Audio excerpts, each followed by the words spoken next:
10 नवंबर को दिल्ली में एक कार में धमाका हुआ।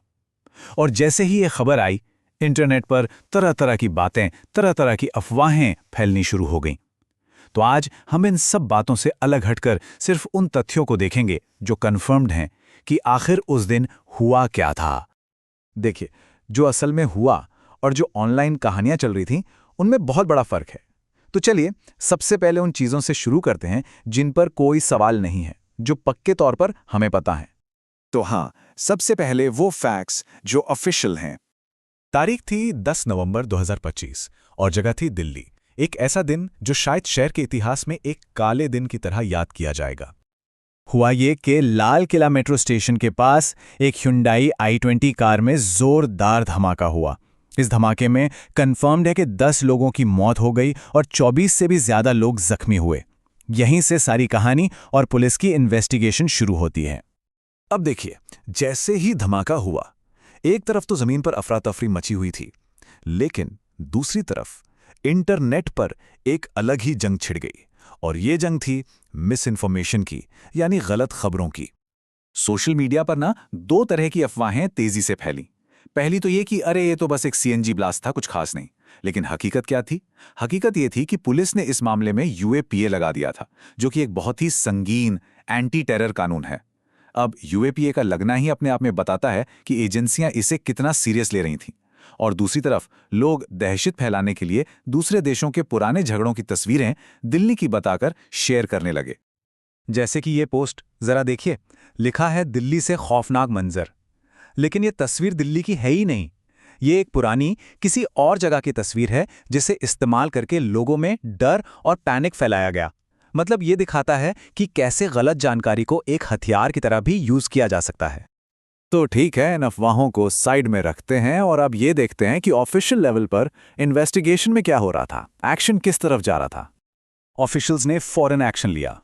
UAPA के तहत FIR हुई, जिसका सीधा सीधा मतलब था कि इसे कोई मामूली हादसा नहीं बल्कि एक टेररिस्ट अटैक माना जा रहा है। और बस इसी एंगल पर दिल्ली पुलिस ने शहर भर में रेड्स मारनी शुरू कर दी। और बात सिर्फ देश के अंदर तक ही नहीं रही। सिंगापुर के एम्बेसडर ने भी इसे एक्ट ऑफ टेरर कहकर इसकी निंदा की। जब दूसरे देश भी ऐसा कहने लगे तो समझ जाइए कि मामला कितना संगीन है। यहां से कहानी एक नया मोड़ लेती है। ऐसा लग रहा था कि ये जो हमला हुआ है ये आइसोलेशन में नहीं हुआ, मतलब अचानक से नहीं हुआ। इसके तार एक बहुत बड़े खतरे से जुड़े हो सकते हैं जिसे कुछ ही दिन पहले नाकाम किया गया था। और यही वो सबसे बड़ा सवाल था जो इन्वेस्टिगेटर्स के दिमाग में घूम रहा था। क्या दिल्ली ब्लास्ट का कनेक्शन फरीदाबाद में जो टेरर मॉड्यूल पकड़ा गया था उससे है? अब ये जो फरीदाबाद मॉड्यूल था ना, ये कोई छोटा मोटा ग्रुप नहीं था। सोच कर देखिए, एक पूरा नेटवर्क जो जम्मू कश्मीर से लेकर हरियाणा और दिल्ली तक फैला हुआ था। और इनका प्लान क्या था? बड़े पैमाने पर हमले करने का। और इनसे जो सामान बरामद हुआ वो आंकड़ा सुनकर होश उड़ जाएंगे। 3000 किलो, जी हां, 3000 किलो सस्पेक्टेड बॉम्ब बनाने का सामान। आप सोच सकते हैं कि इतने सामान से कितनी बड़ी तबाही मचाई जा सकती थी। मतलब खतरा वाकई बहुत बड़ा था जिसे टाला गया। इनका काम करने का तरीका भी बड़ा शातिर था।